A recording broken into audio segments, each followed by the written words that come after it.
রহমান রহিম আল্লাহ তাআলা নামে শুরু করছি। কিবলা বদলের ব্যাপারে মানুষদের ভেতর থেকে কিছু মূর্খ লোক অচিরেই বলতে শুরু করবে, এ কি হল?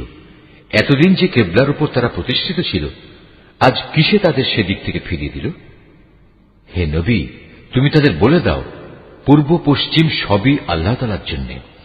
আল্লাহ তাআলা যাকে ইচ্ছা তাকে সঠিক পথে পরিচালিত করেন। এভাবেই আমি তোমাদের এক মধ্যপন্থী মানব দলে পরিণত করেছি, যেন তোমরা দুনিয়ার অন্যান্য মানুষদের উপর হেদায়েতের সাক্ষী হয়ে থাকতে পারো, এবং একইভাবে রসুলও তোমাদের উপর সাক্ষী হয়ে থাকতে পারে। যে কেবলার উপর তোমরা এতদিন প্রতিষ্ঠিত ছিলে, আমি তা এই উদ্দেশ্যেই নির্ধারণ করেছিলাম, যাতে করে আমি এ কথাটা জেনে নিতে পারি যে তোমাদের মধ্যে কে রসুলের অনুসরণ করে আর কে তার কথা থেকে ফিরে যায়। তাদের উপর এটা ছিল কঠিন পরীক্ষা। অবশ্য আল্লাহ তাআলা যাদের হেদায়েত দান করেছেন তাদের কথা আলাদা। আল্লাহ তাআলা কখনো তোমাদের ঈমান বিনষ্ট করবেন না। অবশ্যই আল্লাহ তাআলা মানুষদের সাথে বড় দয়ালু ও একান্ত মেহেরবান। কেবলা পরিবর্তনের জন্য তুমি আকাশের দিকে তাকিয়ে যেভাবে আমার আদেশের অপেক্ষায় থাকতে, তা আমি অবশ্যই দেখতে পেয়েছি। তাই আমি তোমার পছন্দ মতো দিককেই কেবলা বানিয়ে দিচ্ছি। এখন থেকে তোমরা এই মর্যাদা সম্পন্ন মসজিদের দিকে ফিরে নামাজ আদায় করতে থাকবে। তোমরা যেখানেই থাকো না কেন, তোমাদের মুখমণ্ডল সেদিকে ফিরিয়ে দেবে। এসব লোক যাদের কাছে আগেই কিতাব নাজিল করা হয়েছিল, তারা ভালো করেই জানে এ ব্যাপারটা তোমার মালিকের পক্ষ থেকে আসা সম্পূর্ণ একটি সত্য ঘটনা। এ সত্ত্বেও তারা যে আচরণ করে যাচ্ছে, আল্লাহ তাআলা তা থেকে মোটেই অনবহিত নন।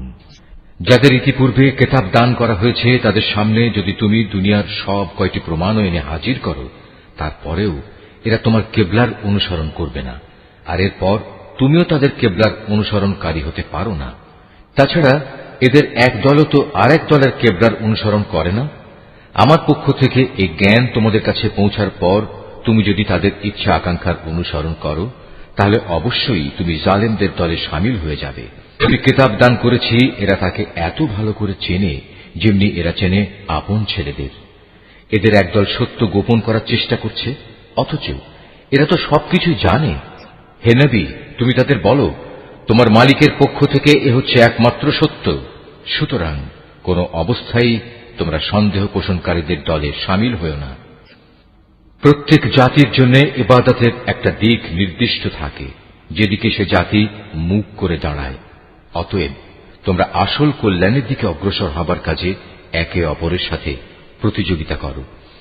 তোমরা যেখানেই থাকো না কেন, তিনি তোমাদের সবাইকে এক স্থানে এনে হাজির করবেন।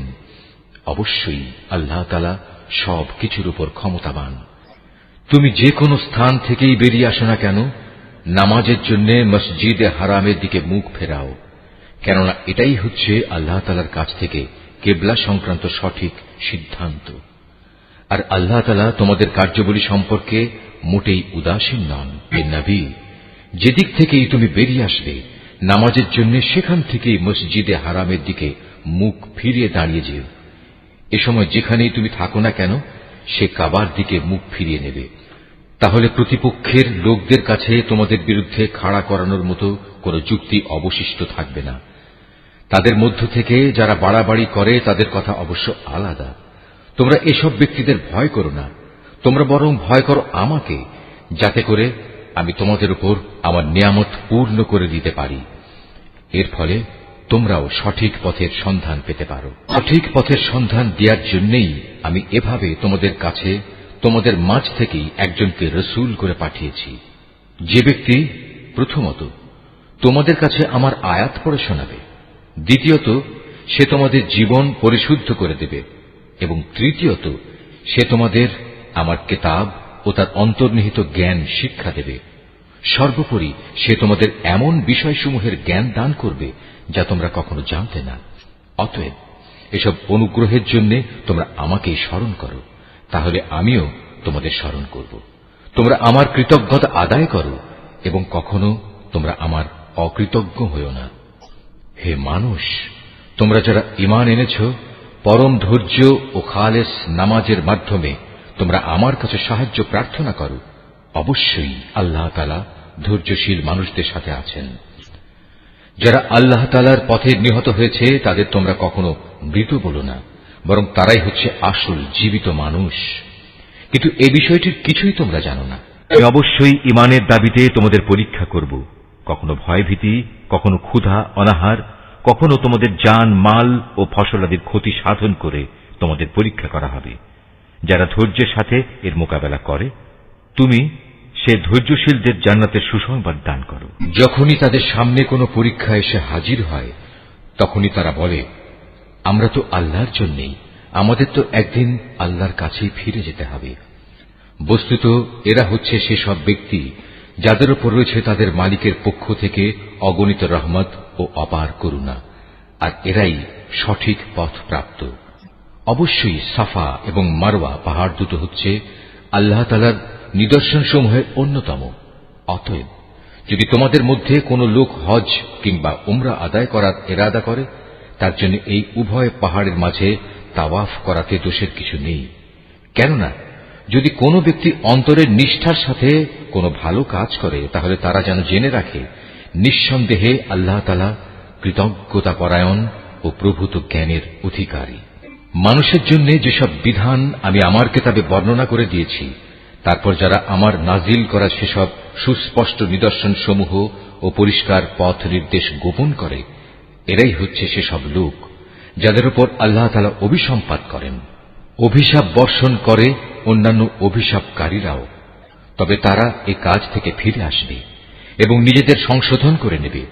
খোলাখুলিভাবে তারা সেসব সত্য কথা প্রকাশ করবে যা এতদিন আহলে কিতাবরা গোপন করে আসছিল।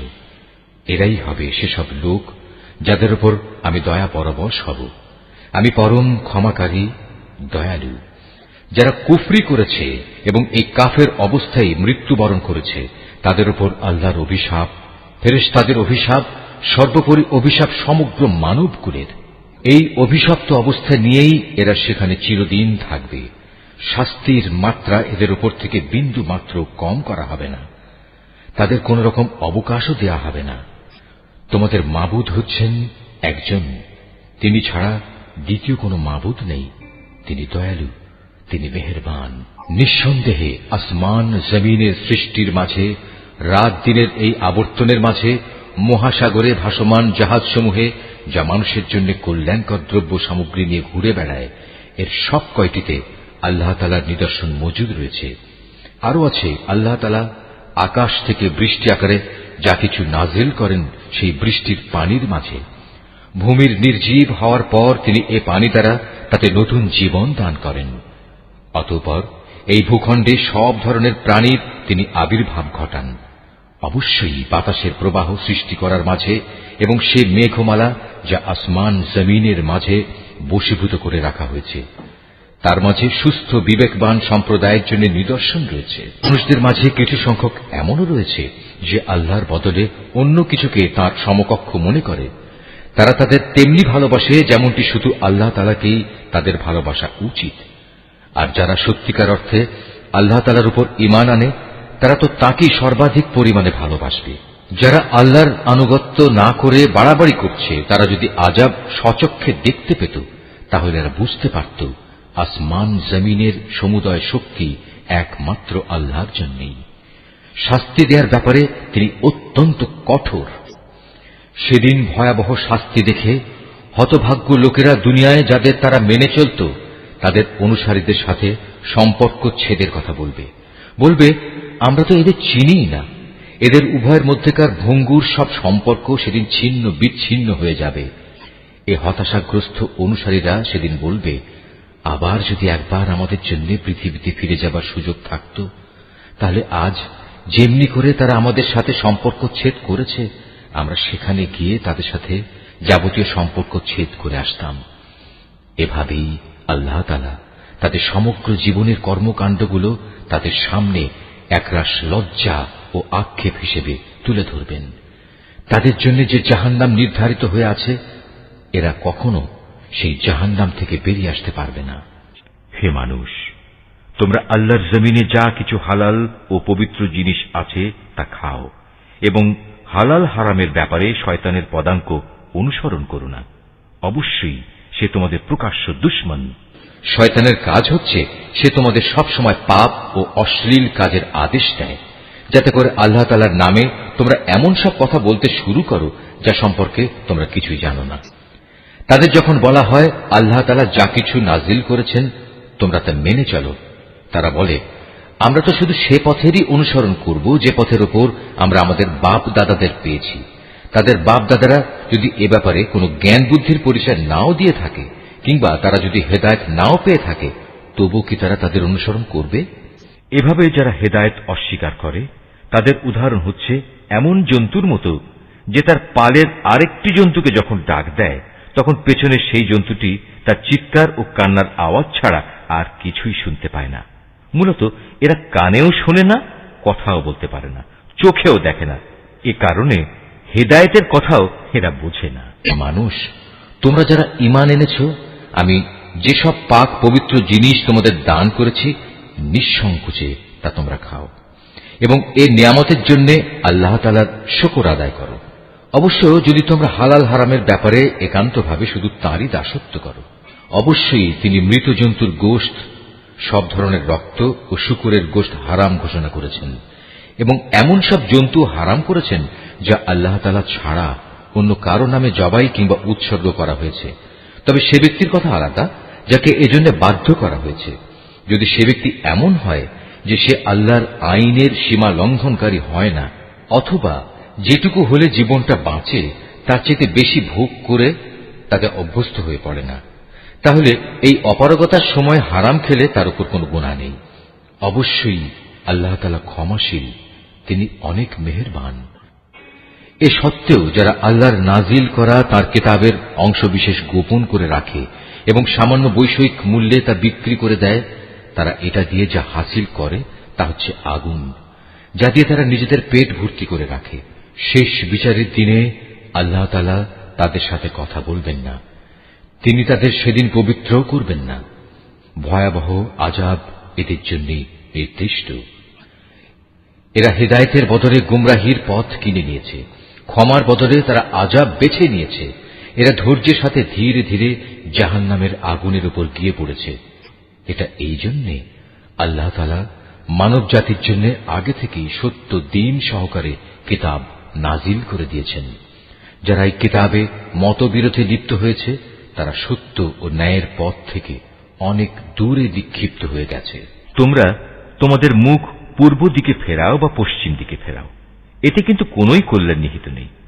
আসল নেকি হচ্ছে একজন মানুষ ঈমান আনবে আল্লাহর উপর, পরকালের উপর, ফেরেশতাদের উপর, আল্লাহর কিতাবের উপর, কিতাবের বাহক নবী রাসূলদের উপর এবং আল্লাহর দেয়া মাল সম্পদ তারই ভালোবাসা পাবার মানুষে আত্মীয় স্বজন, এতিম মিসকিন ও পথিক মুসাফিরের জন্য ব্যয় করবে।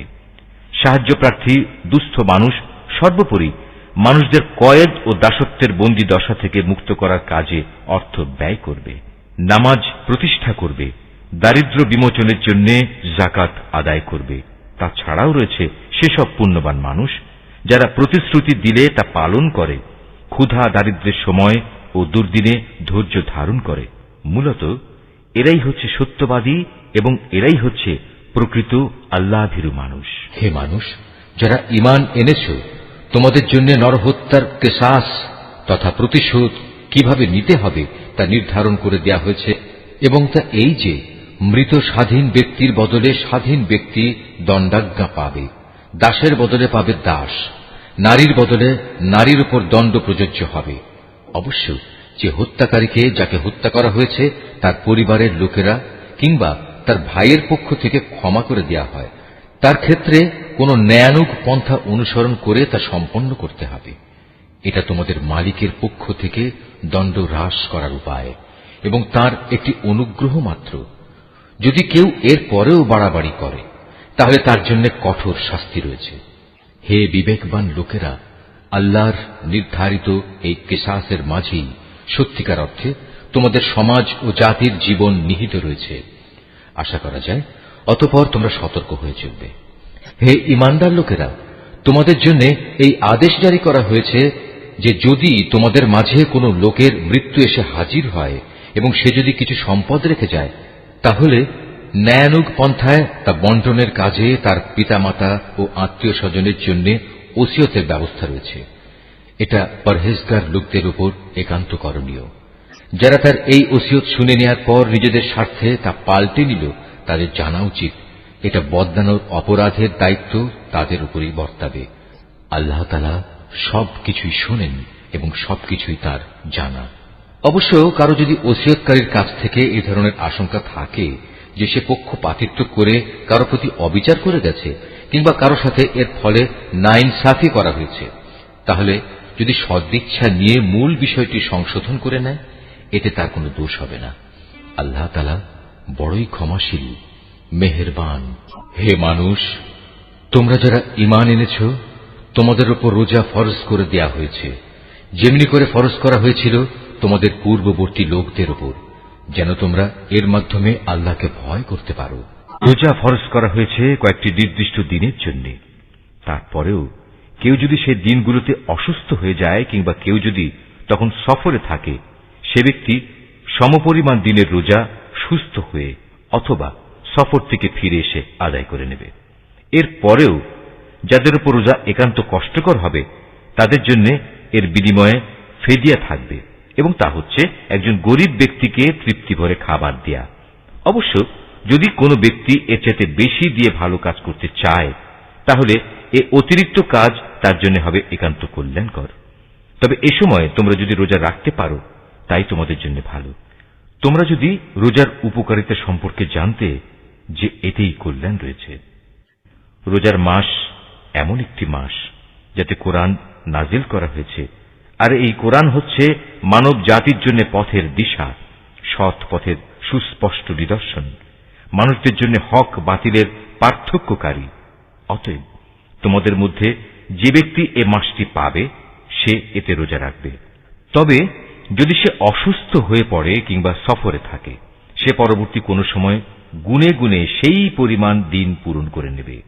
এ সুযোগ দিয়ে আল্লাহ তাআলা তোমাদের জীবন আসান করে দিতে চান। আল্লাহ তাআলা কখনোই তোমাদের জীবন কঠোর করে দিতে চান না। আল্লাহর উদ্দেশ্য হচ্ছে তোমরা যেন গুনে গুনে রোজার সংখ্যাগুলো পূরণ করতে পারো।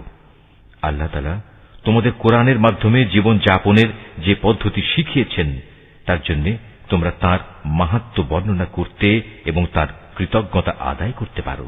হে নবী, আমার কোন বান্দা যখন তোমাকে আমার ব্যাপারে জিজ্ঞেস করে, তাকে তুমি বলে দিও, আমি তার একান্ত কাছেই আছি।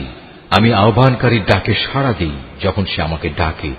তাই তাদের উচিত আমার আহ্বানে সাড়া দেয়া এবং সম্পূর্ণভাবে আমার উপরই ঈমান আনা। আশা করা যায় এতে করে তারা সঠিক পথের সন্ধান পাবে। রোজার মাসের রাতের বেলায় তোমাদের স্ত্রীদের কাছে যৌন মিলনের জন্য যাওয়া তোমাদের জন্য হালাল করে দেয়া হয়েছে, কারণ তোমাদের নারীরা যেমনি তোমাদের জন্য পোশাক স্বরূপ, ঠিক তোমরাও তাদের জন্য পোশাক সমতুল্য। আল্লাহ তাআলা এটা জানেন। রোজার মাসে রাতের বেলায় স্ত্রী সহবাসের ব্যাপারে তোমরা নানা ধরনের আত্মপ্রতারণার আশ্রয় নিচ্ছিলে, তাই তিনি তোমাদের উপর থেকে কড়াকড়ি শিথিল করে তোমাদের উপর দয়া করলেন এবং তোমাদের মাফ করে দিলেন।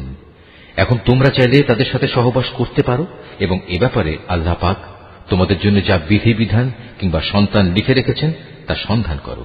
রোজার সময় পানাহারের ব্যাপারে আল্লাহর নির্দেশ হচ্ছে, তোমরা পানাহার অব্যাহত রাখতে পারো যতক্ষণ পর্যন্ত রাতের অন্ধকার রেখার ভেতর থেকে ভোরের শুভ্র আলোক রেখা তোমাদের জন্য পরিষ্কার প্রতিভাত না হয়।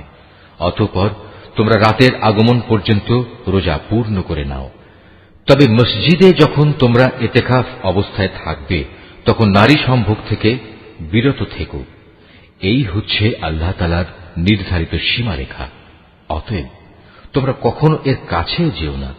এভাবেই আল্লাহ তাআলা তাঁর যাবতীয় নিদর্শন মানুষদের জন্য বলে দিয়েছেন, যাতে করে তারা এ আলোকে আল্লাহ তাআলাকে ভয় করতে পারে।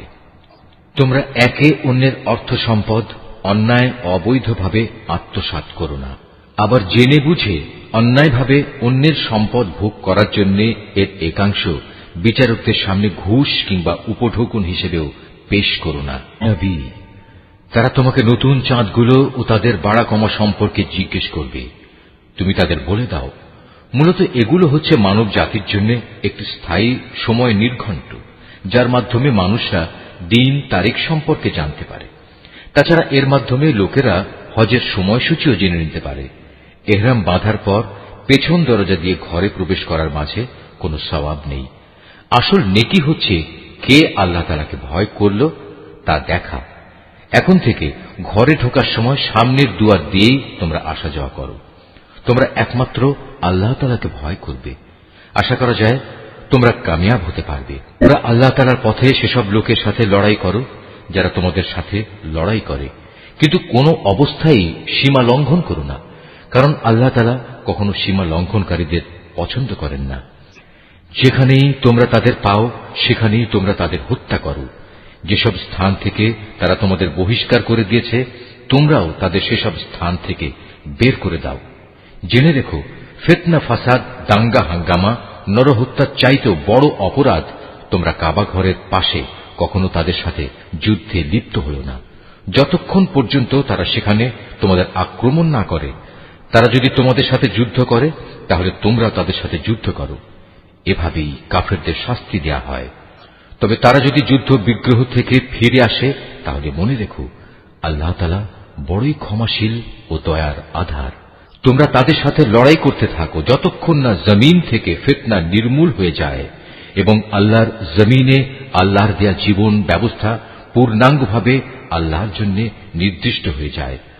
যদি তারা যুদ্ধ থেকে ফিরে আসে তবে তাদের সাথে আর কোনো বাড়াবাড়ি নয়, তবে হ্যাঁ, যারা নিজেরাই জালেম তাদের উপর এটা প্রযোজ্য নয়।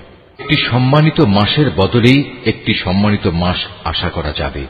প্রয়োজনে এই সম্মানিত মাসসমূহেও প্রতিশোধ ব্যবস্থা বৈধ হবে।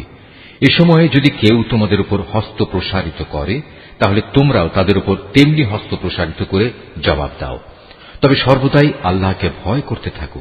মনে রেখো, যারা অপরাধ থেকে বেঁচে থাকে আল্লাহ তাআলা তাদের সাথে রয়েছেন। আল্লাহর পথে অর্থ সম্পদ ব্যয় করো। অর্থ সম্পদ আঁকড়ে ধরে নিজেদের হাতেই নিজেদের ধ্বংসের অতলে নিক্ষেপ করো না, এবং তোমরা অন্য মানুষদের সাথে দয়া অনুগ্রহ করো। নিশ্চয়ই আল্লাহ তাআলা অনুগ্রহকারী ব্যক্তিদের ভালোবাসেন। আল্লাহ তাআলার সন্তুষ্টির জন্য হজ ও উমরা সম্পন্ন করো। পথে যদি তোমাদের কোথাও আটকে দেয়া হয় তাহলে সে স্থানেই কোরবানির জন্য যা কিছু সহজভাবে হাতের কাছে পাওয়া যায় তা দিয়েই কোরবানি আদায় করে নাও। তবে কোরবানির পশু তার নির্দিষ্ট গন্তব্যস্থলে পৌঁছার আগ পর্যন্ত তোমরা তোমাদের মাথা মুন্ডন করো না। যদি তোমাদের মধ্যে কোনো ব্যক্তি অসুস্থ হয়ে পড়ে অথবা যদি তার মাথায় কোনো রোগ থাকে যে কারণে আগেই তার মাথা মুন্ডন করা প্রয়োজন হয়ে পড়ে, তাহলে সে যেন এর বিনিময়ে ফিদিয়া আদায় করে, এবং তা হচ্ছে কিছু রোজা রাখা অথবা অর্থ দান করা কিংবা কোরবানি আদায় করা। অতঃপর তোমরা যখন নিরাপদ হয়ে যাবে তখন তোমাদের কেউ যদি একসাথে হজ ও উমরা আদায় করতে চায় তার উচিত তার সাধ্য অনুযায়ী কোরবানি আদায় করা। যদি কোরবানি করার মতো কোনো পশু সে না পায় তাহলে সে যেন হজের সময়কালে 3টি এবং তোমরা যখন বাড়ি ফিরে আসবে তখন 7টি, সর্বমোট পূর্ণ 10টি রোজা রাখে। এই সুবিধাটুকু শুধু তাদের জন্য যাদের পরিবার পরিজন আল্লাহর ঘরের আশেপাশে বর্তমান নেই। তোমরা আল্লাহকেই ভয় করো। জেনে রেখো, আল্লাহ তাআলা কঠোর আযাব প্রদানকারী বটে। হজের মাসসমূহ একান্ত সুপরিচিত। সে সময়গুলোর মধ্যে যে ব্যক্তি হজ আদায় করার মনস্থ করবে সে যেন জেনে রাখে, হজের ভেতর কোনো যৌন সম্ভোগ নেই, নেই কোনো অশ্লীল গালিগালাজ বা ঝগড়াঝাটি। আর যত ভালো কাজই তোমরা করো আল্লাহ তাআলা অবশ্যই তা জানেন। হজের নিয়ত করলে এর জন্য তোমরা পাথেয় জোগাড় করে নেবে, যদিও আল্লাহর ভয়টাই হচ্ছে মানুষের সর্বোৎকৃষ্ট পাথেয়। অতএব হে বুদ্ধিমান মানুষরা, তোমরা আমাকেই ভয় করো। হজের এ সময়গুলোতে যদি তোমরা আল্লাহর অনুগ্রহ তালাশ করতে গিয়ে কোনো অর্থনৈতিক ফায়দা হাসিল করতে চাও তাতে তোমাদের কোনোই দোষ নেই। অতঃপর তোমরা যখন আরাফাতের ময়দান থেকে ফিরে আসবে তখন মুজদালিফায় মাশআরে হারামের কাছে এসে আল্লাহকে স্মরণ করবে, ঠিক যেমনি করে আল্লাহ তাআলা তোমাদের তাকে ডাকার পথ বলে দিয়েছেন তেমনি করে তাকে স্মরণ করবে। ইতিপূর্বে তোমরা আসলেই পথভ্রষ্টদের দলে শামিল ছিলে। তারপর তোমরা সে স্থান থেকে ফিরে এসো যেখান থেকে অন্য হজ পালনকারী ব্যক্তিরা ফিরে আসে। নিজেদের ভুল ভ্রান্তির জন্য আল্লাহ তাআলার কাছে ক্ষমা প্রার্থনা করো। নিঃসন্দেহে আল্লাহ তাআলা গুনাহ খাতা মাফ করে দেন, তিনি বড়ই দয়ালু। যখন তোমরা তোমাদের হজের যাবতীয় আনুষ্ঠানিকতা শেষ করে নেবে, তখন এখানে বসে আগের দিনে যেভাবে তোমরা তোমাদের পূর্বপুরুষদের গৌরবের কথা স্মরণ করতে, তেমনি করে বরং তার চেয়ে বেশি পরিমাণে এখন আল্লাহকে স্মরণ করো। মানুষদের ভেতর থেকে একদল লোক বলে, হে আমাদের মালিক, সব ভালো জিনিস তুমি আমাদের এই দুনিয়াতেই দিয়ে দাও। বস্তুত যারা এ ধরনের কথা বলে তাদের জন্য পরকালে আর কোনো পাওনাই বাকি থাকে না। আবার এ মানুষদেরই আর একদল বলে, হে আমাদের প্রতিপালক, এ দুনিয়ায়ও তুমি আমাদের কল্যাণ দান করো, পরকালেও তুমি আমাদের কল্যাণ দাও, সর্বোপরি তুমি আমাদের আগুনের আযাব থেকে নিষ্কৃতি দাও। এ ধরনের লোকদের তাদের নিজ নিজ উপার্জন মোতাবেক তাদের যথার্থ হিস্সা রয়েছে। আল্লাহ তাআলাই হচ্ছেন দ্রুত হিসাব গ্রহণকারী। হাতে গোনা হজের এ কয়টি দিনে বেশি পরিমাণে আল্লাহকে স্মরণ করো। হজের পর যদি কেউ তাড়াহুড়ো করে দুদিনের মধ্যে মিনা থেকে মক্কায় ফিরে আসে, তাতে যেমন কোনো দোষ নেই, তেমনি যদি কোনো ব্যক্তি সেখানে আরো বেশি অপেক্ষা করতে চায়, তাতেও কোনো দোষ নেই। এই নিয়ম হচ্ছে তার জন্য যে আল্লাহকে ভয় করেছে। তোমরা শুধু আল্লাহ তাআলাকে ভয় করো এবং জেনে রাখো একদিন তোমাদের তাঁর কাছেই জড়ো করা হবে। মানুষদের মাঝে এমন লোকও আছে পার্থিব জীবনে যার কথা তোমাকে খুবই উৎফুল্ল করবে। তার মনে যা কিছু আছে তার উপর সে আল্লাহ তাআলাকে সাক্ষী বানায়, কিন্তু এর প্রকৃত পরিচয় হচ্ছে সে ভীষণ ঝগড়াটে ব্যক্তি। আবার সে যখন আল্লাহর জমিনের কোথাও ক্ষমতার আসনে বসতে পারে, তখন সে নানা প্রকারে অশান্তি সৃষ্টি করতে শুরু করে, জমিনের শস্য ক্ষেত্র বিনাশ করে, জীবজন্তুর বংশ নির্মূল করতে চায়। মূলত আল্লাহ তাআলা কখনো বিপর্যয় সৃষ্টিকারী মানুষদের পছন্দ করেন না। যখন তাকে বলা হয় ফিতনা ফাসাদ সৃষ্টি না করে তুমি আল্লাহ তাআলাকে ভয় করো, তখন তাকে মিথ্যা অহংকারে পেয়ে বসে, যা গুনাহর সাথে মেশানো থাকে। মূলত এ চরিত্রের লোকের জন্য জাহান্নামই যথেষ্ট, আর তা হচ্ছে একান্ত নিকৃষ্টতম ঠিকানা। মানুষদের ভেতর আবার এমন কিছু লোক রয়েছে যারা আল্লাহ তাআলার এতটুকু সন্তুষ্টি লাভের জন্য নিজের জীবন পর্যন্ত বিক্রি করে দেয়। আল্লাহ তাআলা এ ধরনের বান্দাদের প্রতি সত্যিই অনুগ্রহশীল। হে ইমানদার লোকেরা, তোমরা পুরোপুরি ইসলামের ছায়াতলে এসে যাও এবং কোনো অবস্থায় অভিশপ্ত শয়তানের পদাঙ্ক অনুসরণ করো না, কেননা শয়তান হচ্ছে তোমাদের প্রকাশ্যতম দুশমন। আল্লাহ তাআলার পক্ষ থেকে এসব সুস্পষ্ট নিদর্শন তোমাদের কাছে এসে যাওয়ার পরও যদি তোমাদের পদস্খলন হয়, তাহলে নিশ্চিত জেনে রাখো আল্লাহ তাআলা মহাবিজ্ঞ ও পরাক্রমশালী। তারা কি সেদিনের অপেক্ষা করছে যখন আল্লাহ তাআলা স্বয়ং তার ফেরেশতা সহ মেঘের ছায়া দিয়ে এখানে আসবেন এবং তখন তাদের ভাগ্যের চূড়ান্ত ফয়সালা হয়ে যাবে। সব কয়টি ব্যাপার সর্বশেষে তার কাছেই উপনীত হবে। তুমি বনী ইসরায়েলদের জিজ্ঞেস করো, কি পরিমাণ সুস্পষ্ট নিদর্শন আমি তাদের দান করেছি। আমি তাদের বলেছি, যার কাছে হেদায়েতের নিয়ামত আসার পর সে নিজে তা বদলে ফেলে, তার জন্য আল্লাহ তাআলা কঠোর শাস্তি দানকারী। যারা আল্লাহ তাআলাকে অস্বীকার করেছে তাদের জন্য তাদের এ পার্থিব জীবনটা খুব লোভনীয় করে সাজিয়ে রাখা হয়েছে। এরা ঈমানদার ব্যক্তিদের বিদ্রূপ করে, অথচ এই ঈমানদার ব্যক্তি যারা আল্লাহ তাআলাকে ভয় করেছে, শেষ বিচারের দিন তাদের মর্যাদা এদের তুলনায় অনেক বেশি হবে। আল্লাহ তাআলা যাকে চান তাকে অপরিমিত রিজিক দান করেন। একসময় সব মানুষ একই উম্মতের অন্তর্ভুক্ত ছিল, পরে এরা নানা দলে উপদলে বিভক্ত হয়ে তাদের স্রষ্টাকেই ভুলে গেল। তখন আল্লাহ তাআলা সঠিক পথের অনুসারীদের সুসংবাদবাহী আর গুনাহগারদের জন্য আযাবের সতর্ককারী হিসেবে নবীদের পাঠালেন। তিনি সত্যসহ গ্রন্থ নাজিল করলেন, যেন তা মানুষদের এমন পারস্পরিক বিরোধ সমূহের চূড়ান্ত ফয়সালা করতে পারে যে ব্যাপারে তারা মতবিরোধ করে। তাদের কাছে সুস্পষ্ট হেদায়েত পাঠানো সত্ত্বেও তারা পারস্পরিক বিদ্রোহ ও বিদ্বেষ সৃষ্টির জন্য মতবিরোধ করেছে। অতঃপর আল্লাহ তাআলা তাদের সবাইকে স্বীয় ইচ্ছায় সেই সঠিক পথ দেখালেন, যার ব্যাপারে ইতিপূর্বে তাদের মধ্যে মতবিরোধ সৃষ্টি হয়েছিল। আল্লাহ তাআলা যাকে চান তাকে সঠিক পথ দেখান। তোমরা কি মনে করে নিয়েছ যে তোমরা এমনি এমনিই বেহেশতে চলে যাবে? এখনো পূর্ববর্তী নবীদের অনুসারীদের বিপদের মতো কিছুই তোমাদের উপর নাজিল হয়নি। তাদের উপর বহু ধরনের বিপর্যয় ও সংকট এসেছে। কঠোর নির্যাতনে তারা নির্যাতিত হয়েছে, কঠিন নিপীড়নে তারা শিহরিত হয়ে উঠেছে।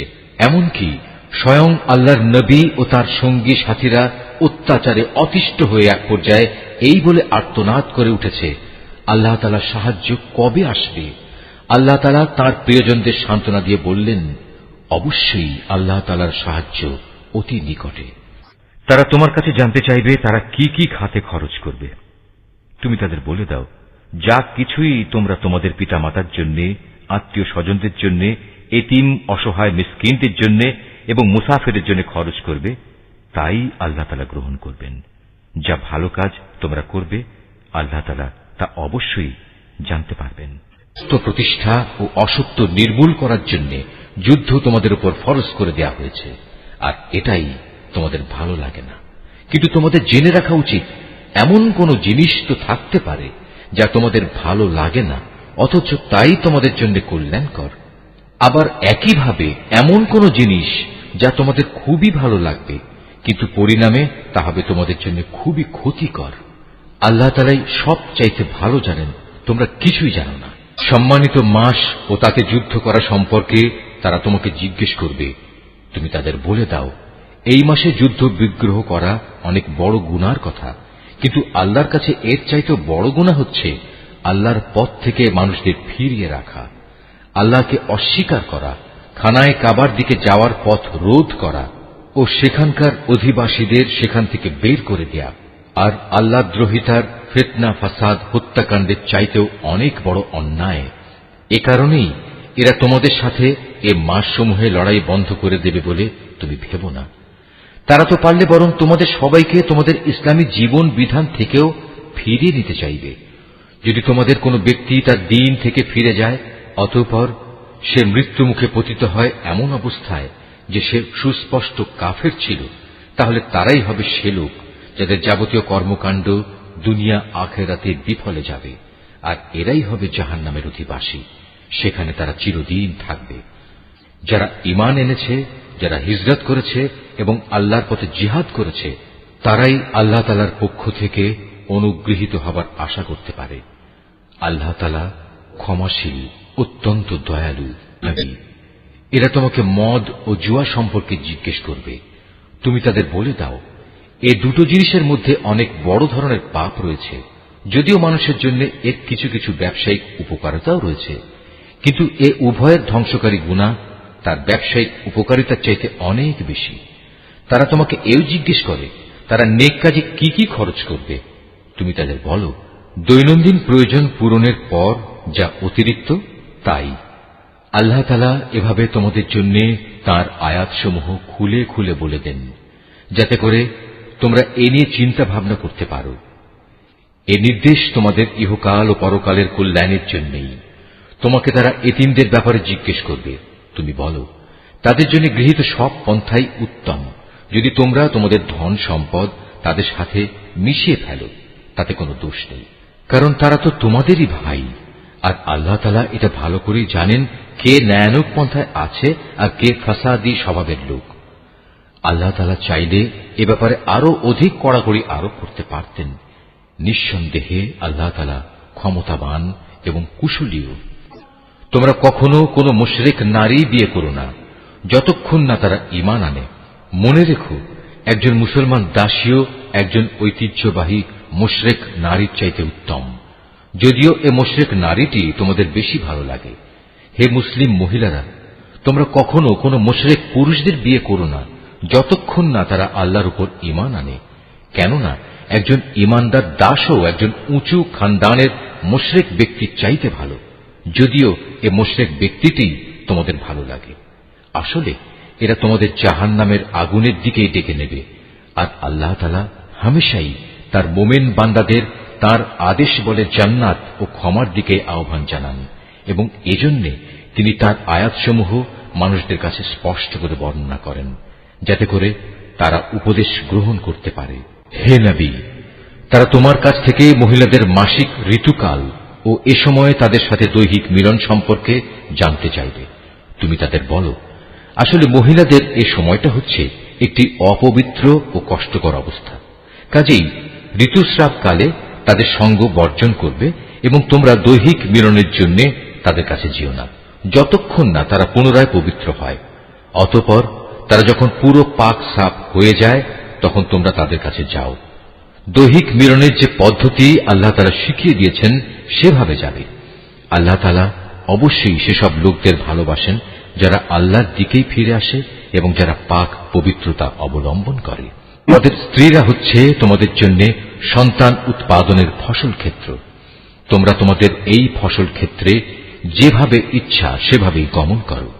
তোমরা সময় থাকতে নিজেদের জন্য কিছু অগ্রিম নেক আমল পাঠিয়ে দাও। তোমরা আল্লাহকে ভয় করো। জেনে রেখো একদিন তোমাদের সবাইকে তাঁর সামনাসামনি হতে হবে। মোমেনদের তুমি পুরস্কারের সুসংবাদ দান করো। তোমরা তোমাদের এমন শপথের জন্য আল্লাহর নামকে কখনো ঢাল হিসাবে ব্যবহার করবে না, যার মাধ্যমে ভালো কাজ করা, আল্লাহ তাআলাকে ভয় করা এবং মানুষদের মাঝে শান্তি শৃঙ্খলা প্রতিষ্ঠা করার কাজ থেকে তোমরা দূরে থাকবে। কারণ আল্লাহ তাআলা তোমাদের সবকিছুই শোনেন এবং সব কথাই তিনি জানেন। আল্লাহ তাআলা তোমাদের নিরর্থক শপথের জন্য কখনো পাকড়াও করবেন না, তবে তিনি অবশ্যই সেসব শপথের ব্যাপারে তোমাদের জিজ্ঞাসাবাদ করবেন যা তোমরা আন্তরিকভাবে সম্পন্ন করো। বস্তুত আল্লাহ তাআলা বড় ক্ষমাশীল ও ধৈর্যশীল। যেসব লোক নিজ স্ত্রীদের কাছে যাবে না বলে কসম করেছে তাদের এ ব্যাপারে মনস্থির করার জন্য 4 মাসের অবকাশ রয়েছে। এ সময়ের ভেতর যদি তারা তাদের কসম থেকে ফিরে আসে তাহলে জেনে রেখো আল্লাহ তাআলা ক্ষমাশীল ও দয়াবান। আর তারা যদি এ সময়ের ভেতর তালাক দেওয়ার সিদ্ধান্ত করে তাহলে তারা যেন জেনে রাখে আল্লাহ তাআলা সব শোনেন, জানেন। তালাকপ্রাপ্তা মহিলারা যেন 3টি মাসিক ঋতু অথবা ঋতু থেকে পবিত্র থাকার 3টি মুদ্দত পর্যন্ত নিজেদের পুনরায় বিয়ের বন্ধন থেকে দূরে রাখে। তাদের গর্ভে আল্লাহ তাআলা যা কিছু সৃষ্টি করেছেন তা গোপন করা কোনো অবস্থায় তাদের পক্ষে ন্যায়সঙ্গত হবে না, যদি তারা আল্লাহর উপর এবং পরকালের উপর ঈমান আনে। এ সময়ের ভেতর তাদের ফিরিয়ে নেয়ার ব্যাপারে তাদের স্বামীরা অবশ্য বেশি অধিকারী, যদি তারা উভয়ে পরস্পর মিলেমিশে চলতে চায়। পুরুষদের উপর নারীদের যেমন ন্যায়ানুগ অধিকার রয়েছে তেমনি রয়েছে নারীদের উপর পুরুষের অধিকার। পারিবারিক ভরণ পোষণের দায়িত্বের কারণে তাদের উপর পুরুষের মর্যাদা একমাত্রা বেশি রয়েছে। আল্লাহ তাআলা বিপুল ক্ষমতার মালিক, তিনি পরম কুশলী। তালাক 2 বার মাত্র উচ্চারণ করা যেতে পারে। 3য়বারের আগেই হয় সম্মান মর্যাদার সাথে তাকে ফিরিয়ে আনতে হবে অথবা সহৃদয়তার সাথে তাকে চলে যেতে দেবে।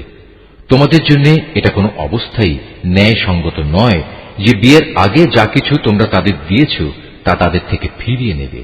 তবে আল্লাহর নির্দিষ্ট সীমারেখার ভেতরে থেকে স্বামী স্ত্রী একত্রে জীবন কাটাতে পারবে না এমন আশঙ্কা যদি দেখা দেয় তখন আলাদা হয়ে যাওয়াটাই উত্তম। এমন অবস্থায় যদি তোমাদের ভয় হয় যে এরা আল্লাহর বিধানের গণ্ডির ভেতর থাকতে পারবে না, তাহলে স্ত্রী যদি স্বামীকে কিছু বিনিময় দেয় এবং তা দিয়ে বিচ্ছেদ ঘটিয়ে নেয় তাহলে তাদের উভয়ের উপর এটা কোনো দূষণীয় বিষয় হবে না। জেনে রাখো এটা হচ্ছে আল্লাহর নির্ধারিত সীমারেখা, তা কখনো অতিক্রম করো না। আর যারা আল্লাহর দেয়া সীমারেখা লঙ্ঘন করে তারা হচ্ছে সুস্পষ্ট জালেম। যদি সে তাকে তালাক দিয়েই দেয় তাহলে তারপর এ স্ত্রী তার জন্য আর বৈধ হবে না। হ্যাঁ, যদি তাকে অপর কোনো স্বামী বিয়ে করে এবং নিয়ম মাফিক তাকে তালাক দেয় এবং পরবর্তী পর্যায়ে তারা যদি সত্যি মনে করে তারা এখন স্বামী স্ত্রীর অধিকার সম্পর্কে আল্লাহর সীমারেখা মেনে চলতে পারবে, তাহলে পুনরায় বিয়ে বন্ধনে ফিরে আসাতে তাদের উপর কোনো দোষ নেই। এটা হচ্ছে আল্লাহর বেঁধে দেয়া সীমারেখা। যারা এ সম্পর্কে অবগত আছে আল্লাহ তাআলা তাদের জন্য এই নির্দেশ সুস্পষ্ট করে পেশ করেন। যখন তোমরা স্ত্রীদের তালাক দাও এবং তারা যখন তাদের অপেক্ষার সময় ইদ্দত পূর্ণ করে নেয় তখন হয় মর্যাদার সাথে তাদের ফিরিয়ে আনো, নতুবা ভালোভাবে তাদের বিদায় করে দাও। শুধু কষ্ট দেওয়ার উদ্দেশ্যে কখনো তাদের আটকে রেখো না, এতে তোমরা আল্লাহর নির্ধারিত সীমারেখাই লঙ্ঘন করবে। আর যে ব্যক্তি এমন কাজ করে সে প্রকারান্তরে নিজের উপরই জুলুম করে। সাবধান, আল্লাহর নির্দেশ সমূহকে কখনো হাসি তামাশার বস্তু মনে করো না। স্মরণ করো তোমরা ছিলে অজ্ঞ। আল্লাহ তাআলা তোমাদের উপর হেদায়েতের বাণী পাঠিয়ে নিয়ামত দান করেছেন শুধু তাই নয়, তিনি তোমাদের জন্য জ্ঞান ও যুক্তিপূর্ণ কিতাব নাজিল করেছেন, যা তোমাদের দৈনন্দিন জীবনের নিয়ম কানুন বাতলে দেয়। অতএব তোমরা আল্লাহকে ভয় করো এবং জেনে রাখো, তিনি তোমাদের যাবতীয় কাজকর্ম সম্পর্কে সম্পূর্ণ ওয়াকিবহাল রয়েছেন। যখন তোমরা তোমাদের স্ত্রীদের তালাক দিয়ে দাও, অতঃপর তালাক প্রাপ্ত স্ত্রীরাও তাদের নির্ধারিত অপেক্ষার সময় ইদ্যত পালন শেষ করে নেয়, তখন তোমরা তাদের পছন্দ মতো স্বামীদের সাথে বিয়ের ব্যাপারে বাধা দিও না। যদি তারা বিয়ের জন্য সম্মানজনকভাবে কোনো ঐক্যমত্যে পৌঁছে থাকে, তোমাদের ভেতর যারা আল্লাহ তাআলা ও পরকালীন জীবনের উপর বিশ্বাস স্থাপন করে, তাদের এ আদেশই দেয়া হচ্ছে।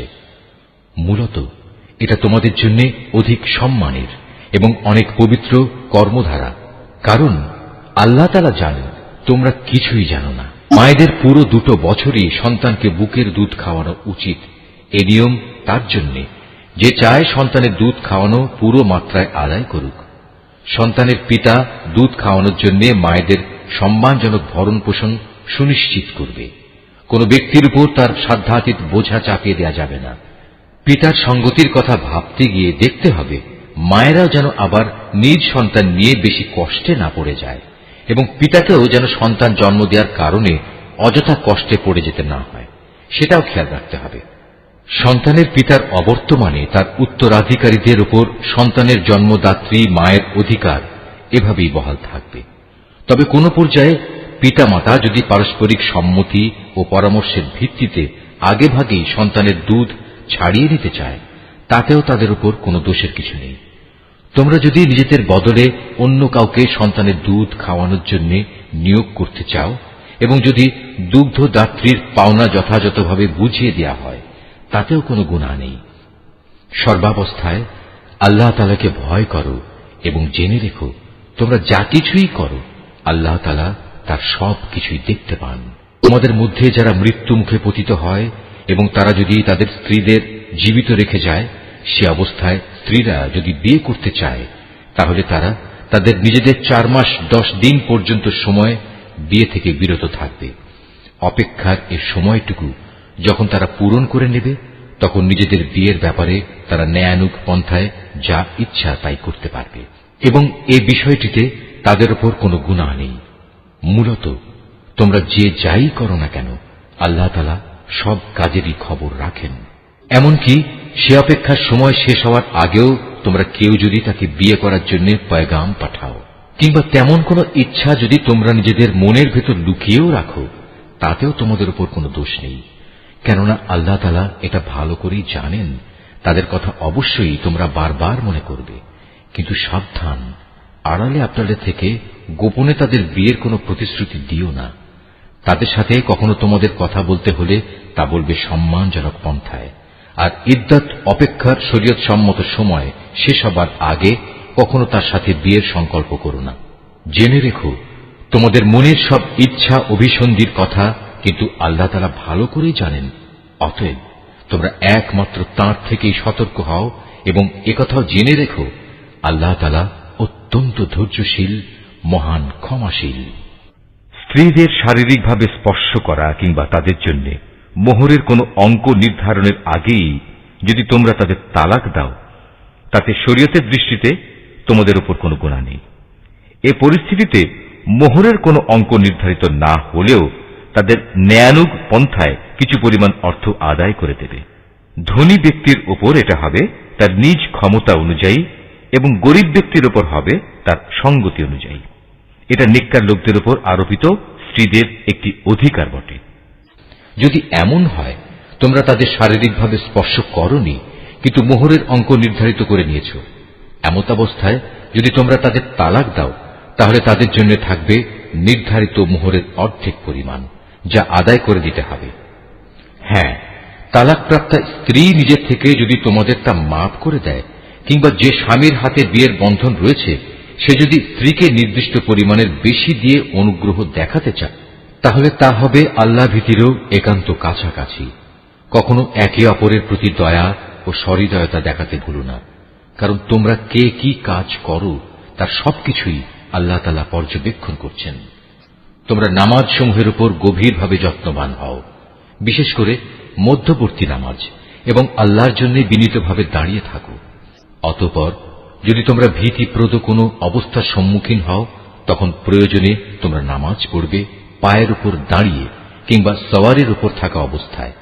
তারপর তোমরা যখন নিরাপদ হয়ে যাবে তখন আল্লাহ তাআলাকে স্মরণ করো, যেভাবে আল্লাহ তাআলা তাকে স্মরণ করার নিয়ম শিখিয়েছেন, যার কিছুই তোমরা ইতিপূর্বে জানতে না। তোমাদের মধ্যে থেকে যদি কেউ মৃত্যুমুখে পতিত হয় এবং সে বিধবা স্ত্রীদের রেখে যায়, তার উত্তরসূরিদের জন্য তার ওসিয়ত থাকবে যেন তারা 1 বছর পর্যন্ত তাদের স্ত্রীদের ব্যয়ভার বহন করে। কোন অবস্থায় যেন তার ভিটে মাটি থেকে তাকে বের করে দেয়া না হয়।